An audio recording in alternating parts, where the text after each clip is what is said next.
Hello, hello, hello, and welcome back to yet another episode of Electricpreneur Secrets, the Electricians Podcast. I'm your host, Clay Newmeyer, and with me, as always, my esteemed co-host, Joseph Lucani, and we are the Electricpreneurs, a couple of master electricians with business addictions here and ready to serve. With what? Well, with our daily freemium coach call to help you master your sales, simplify your pricing, and deliver premium level electrical service. This episode is no exception. So sit back in the hot seat, take everything we have to give, just promise to take action, and I promise you we'll see some wins on the other side of this thing. Joe, how you doing today, brother? I'm doing amazing. And for lack of better words, I am so pumped for today's episode because anytime we start talking about things that involve options and building and designing, I love it. It makes me so happy. What are you, man? How are you holding up with all the power outage situations you had to deal with? Yeah, well, this one's one of my favorites right now, just because of that power pole being replaced on my block. Hey, I'm one of the, well, roughly 13% of people. I'm going to say North Americans and lump Canadians into this because US and Canada very similar on this. But we looked up the stats, and 13% of people at this point, US at least, are working from home full time. And Mm-hmm. I'm one of them. You're one of them.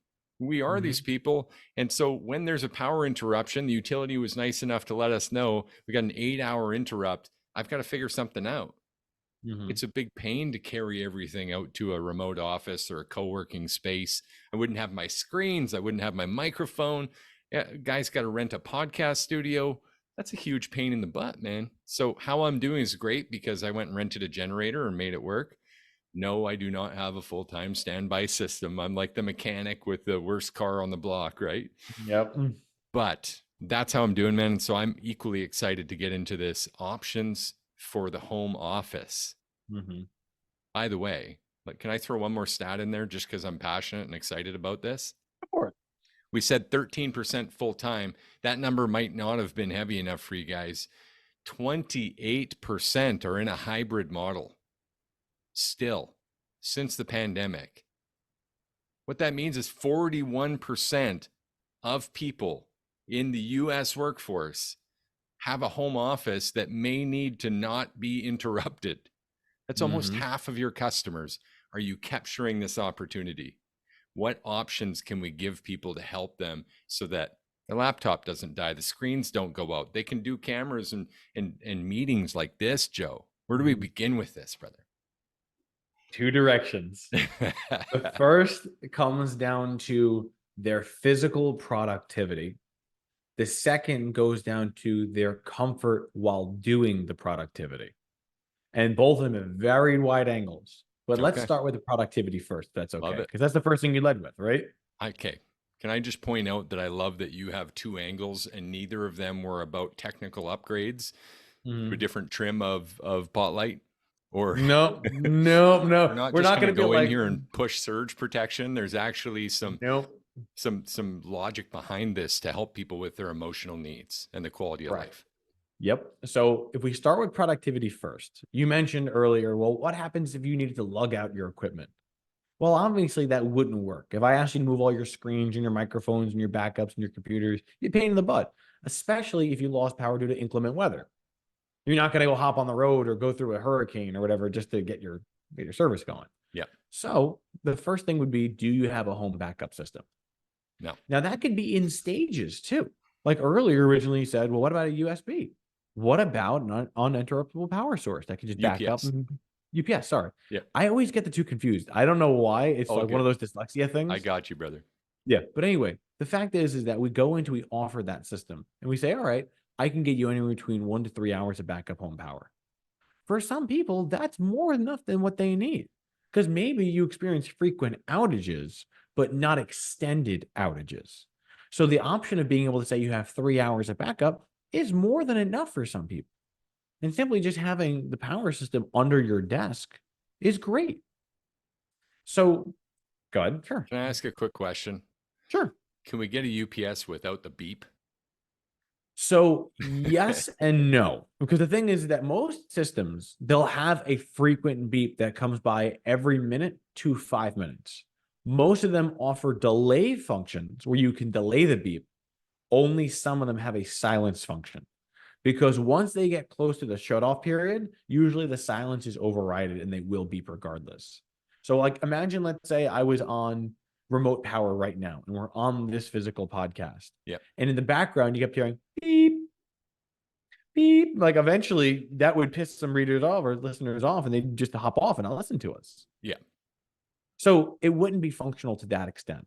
Right. Really, my personal view on the uninterruptible power source is simply being able to have an extended time to transfer until your generator kicks in. Right. So your first level is you got your UPS. The second level is, do you have a automatic or not a manual portable generator backup system that powers your essentials, your lights, your heat, your computers, your internet if necessary? Do we have transfer switches for those systems? Is the inlet where the system needs to be? That way they're not lugging it. Because you know what? If you lost power 5 minutes before your meeting, do you want to do it very quickly? Do you want to have to wheel it around to the back of the house? No. You'd want the inlet to be right next to where you're storing it. Plug it in, press one button, and go. Yeah. And for me, I mean, today that was literally, I've got to rent one, or rent a portable generator, no wheels on it. I mean, you saw the thing. We laughed about the picture, right? So, Yep. so no wheels, a Honda 2500, which is just enough to keep everything going. But you know, I'm an hour into this with drive time and rental and messing around and lifting and throwing my back out. All this is an experience I'm having that makes me wish there was something just thought of in advance and in place. Correct. I mean, obviously, if there's a justified need for it at this point, you could increase the options to include either an automatic or a solar power battery backup system. But I would recommend that before you jump toward those, you establish the need prior to it. Mm-hmm. But that's only the productivity of the backup power. We're talking about a whole office and it runs 95% of the time with functional utility. So what can we do? Well, we know that when people have better quality lighting, they are more productive and more comfortable. So the first thing I look for is say, okay, how many recessed lights are in this room? And if it's not recessed lights, do they have adequate illumination? Not just to see the work, but to feel like the room is warm and lit. Because if it's not, people will often feel disassociated and they won't be as interested in enjoying their work. So is the Kelvin temperature correct and is the lighting adequate? If you think about a home office, when was the last time that you needed to either have air conditioning or you felt like you wanted a fan or you wanted a pop-up fan or even you wanted a window AC? Would it be justified now that if your window AC kicks on and shares the same circuit as your computer, that after the 15 amps is drawn, that it might affect your equipment? Would it not be justified running a dedicated circuit so you can Smart. power these things or have Love a it. ceiling fan installed? Right? Lastly, for productivity, is it adequately heated? Because I can guarantee you, I mean, I've got a space heater around me right now and I got a heater on the wall, but I'm in a subterranean office. It gets cold down here. Yep. If I didn't plan for it, this would be space heater central all the time. And who knows what that would be doing if I didn't run 20 amp circuits for every outlet because I'm an OCD electrician, right? Yeah, you got it, man. Okay, so that's productivity. Any questions or add-ons before we jump into comforts? No, man. Let's keep going. Okay, comforts are where it gets fun. I love comforts because if you don't enjoy the space that you're working in, you'll never be as productive as you could be. Like when I go to my office, I genuinely enjoy it. Not just because there's swords and lightsabers and Star Wars stuff all over the walls. It's because I've made it the most comfortable space I could possibly make it. Mm-hmm. So the first thing you come into is you say, all right, am I comfortable? Well, if I have heat and I have AC, I'm good. But what more requires comfort other than just lights? Well, personally, as someone on the spectrum, I don't like flickering lights. So fluorescents are completely out. Then we know we're doing an LED upgrade. Are we installing dimmers so they can be properly dialed down that you can enjoy it regardless of the system? Do you want to install spotlights for people who, instead of having a ring stand up, if they know they have a desk and they plan on doing podcasts or computer or Zoom conferences, what's stopping you from putting in track lighting and Yep. physically having all the heads illuminate the backing? Do they have a dedicated outlet for their computer system, or is it sharing with the same thing that their spouse is plugging the vacuum into upstairs? We don't know. But what would happen if it did?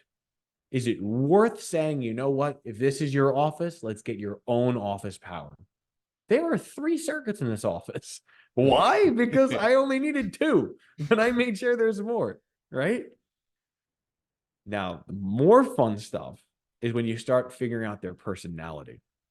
So, as someone who loved smoking cigars, I had a cigar station in my office where literally I have a ventilation room. So the benefit is that we had a 650 CFM fan on a quiet Panasonic plugged in, and it's already vented. So if I wanted to smoke while I'm working, I could. So for anyone who walks into an office and you see that air purifier on the wall, know that they're smokers. Just assume that's the case and offer a ventilation system. Mm-hmm. The amount of people who didn't seem like smokers who then jumped over the ventilation system, it's amazing. It really is. Yep. Okay. Continuing on with comforts, what about speaker systems? Well, some people enjoy having background music, and it's not always I can just have YouTube running in the background. You can install speaker bulbs. Imagine taking down one recessed fixture or one recessed bulb, plugging in a speaker bulb, and then pairing it to the customer's phone. So the benefit is that when they go into their office, it's geo-fenced, and they can play music and it comes out the ceiling, or it can come out of the ceiling fan, or you can install in-wall speakers. My suggestion is learn your customer. Learn what they like to do. And as a result, you can pair things that they're going to use that they will genuinely enjoy. What are your thoughts, Clay? Yeah, man. I agree. And my mind's running wild too. I mean, cable management. Mm. Holy heck, you look at the desk and maybe they've got, like me, I've got an L shape in a corner where the cable management is actually facing the rest of the room. And if that looks a mess, would it be wrong of us to offer helping with a solution for that? Or labeling. I mean, think about this. How many companies come in and say, oh, well, we're going to come into your office, and they have one IT guy come and he runs all the wires, but he never labels them. And then you want to figure out where they're going, and you're like, oh, well, now I have to take it all apart and trace it.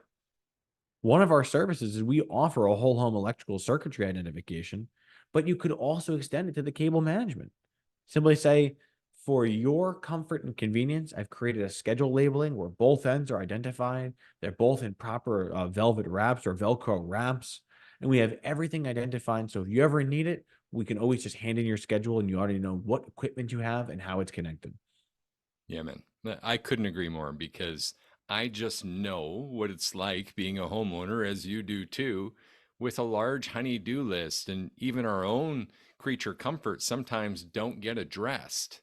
The Mm-hmm. things that are on our list, open cycles that are still consuming a little bit of energy, like that extra tab you left open about a Christmas present that you stumbled upon but didn't know where to put it. You know what I mean? It's just one of those things. And I do believe something I've learned wholly from you as well, that we should help eliminate those things. At least make it a choice. It's just an Mm-hmm. option. Hey, I noticed in our conversation that this was also a concern. Mm-hmm. That's why we've included it in our top option. Yeah. So little things that people don't often think about is running spare circuits for that exact reason. So remember I mentioned that I have 3 circuits here, even though I'm only using 2. Yep. Every one of these, I have 2 20-amp circuits and a spare 30-amp. Do I ever expect to need a 30-amp? No. But at the same time, when I finish the whole basement, what are the odds that I'm going to want to go through and say, yeah, I'm going to fish an 80-foot line through a trough? I'm sure it's going to work out fine. I won't need to cut any holes. Mm-hmm. Or I could just run a larger circuit than I need just in case. And now it's available as a multi-branch circuit if I wanted it to be. So when you think about it, whether you're running a circuit to an attic, whether you're running a circuit to an office, just offer to run a spare circuit and say, I hope you never need it. I hope that you never have to access it. But on the chance you did, maybe your equipment changes. Maybe your office needs to be rotated in a way. Maybe you need to change positions. At least you know that we have this availability and that you won't have to open any walls to access it. Love it, man. Really good. You got me thinking about my own office here. And Hmm. about, you know what? If there's not a niche office development company already, there probably should be because with 41% of the population working from home, at least for some extended periods, seems like a no brainer, man. This stuff's important. And I have a feeling that many of our listeners before this podcast may have got stuck at surge protection, which, by the way, we didn't even mention. Well, that's the thing. Figured we didn't want to touch on it because we already mentioned in the beginning, like, hey, there's more than that. But like, even with your surge protectors, there are so many different styles and there's so many systems. The kind of grade protector you'd want if someone has a solar home and an EV and they have all work from home is different than the kind of person that just kind of uses it as a vacation house and they're only there a couple times of the year. One would get almost a high grade utility charger from Square D. The other, you can get a $50 Leviton from Home Depot. Like, there's different grades for different people. Mm-hmm. Yeah, man. Couldn't agree more. Even just having, I think we did an episode on like the Home Link, an Mhm. MTS and an interlock, so that when I go rent a generator, it's just plug and play, and your homeowner could already have that sized by you and have instructions on exactly what to do. I mean, it's that simple. Yeah, It could be so simple. yeah, I agree. Really, when it comes down to backup power, same concept as a handgun. I'd rather have it and not need it than need it and not have it. Mm. I'd rather just be safe. And at least now I know it's ready for me when I need it. Gosh, man, this was a fun episode. Let's crank out a couple of action items. I'm thinking, of course, basic and all star. What do you want, basic or all star today? I want the All Star on this one because I know that there's a lot of fun things we can still dive into. All right. I'm going to try not to rob you. And here's what I'm going to do. Actually, I've got a good basic then. Oh, Episode 87. If you guys go back to episode 87, how the why will show you what to offer. I think that couples nicely with this episode. And it's one I find mhm, myself recommending often, especially when so many electricians are just stuck in tech brain. mhm, There's only so many levels of surge protection. There's only so many trims I could offer on this light. We get stuck on just the switch, the mhm, technicalities of the equipment.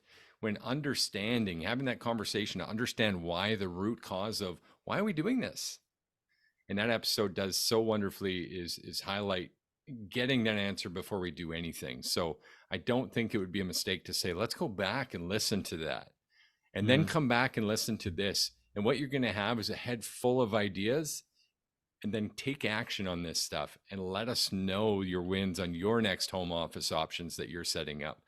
Joe, go ahead with the All Star, brother. I thought at first that was going to steal from it, but then I realized that there's a lot more we can dive into. And that is, have you ever wished that when you were doing a project that you knew all the technicals in advance? Or that you're like, hey, I'm going to put in a pool system. I wish I knew everything in advance, then I Mm, could do it the right way. We could actually be those people for our customers. Because how many home offices do you go into that you have to service on a daily basis? If 41% of the country is doing it, the odds are that you've probably seen more home offices than they have. yeah. So wouldn't it make sense that you having all this experience that when you see someone doing it or see someone trying it or developing it or even working in an existing space that you can think of ways to enhance it? So the all-star action is simply saying, if you're going to go into a home and you see a home office, look at the things that you wish that you could have offered to others. And you'll often find, or wish that you could have had yourself, and you'll often find a really solid set of options, such as, you know what? I've recognized that a lot of people have tripped their computers because they haven't plugged into a surge strip. So or into a power strip. So as a result, I'm going to install quad boxes in the floor under their desk. Or you know what? I realize that enough people have lost power and had to lug generators like our friend Clay. And now I'm going to install interlocks. You've seen the problem before it's happened. So you know what could happen. That means if they don't get a solution to it, that's on you. If they decline it, that's on them. I want you to keep in mind that if you don't offer it, they cannot take it. And as a result, that puts the blame on you for not giving them the services you know they could have had. That's huge, man. Hot mic in it. Guys, this has been another episode of Electripreneur Secrets and a great way to finish out this week, episode 264. If you got some value from this, let us know where you heard us first. I'm Clay. This is Joe. We're going to see you again next week. Thank you, guys. Can't wait to see you soon.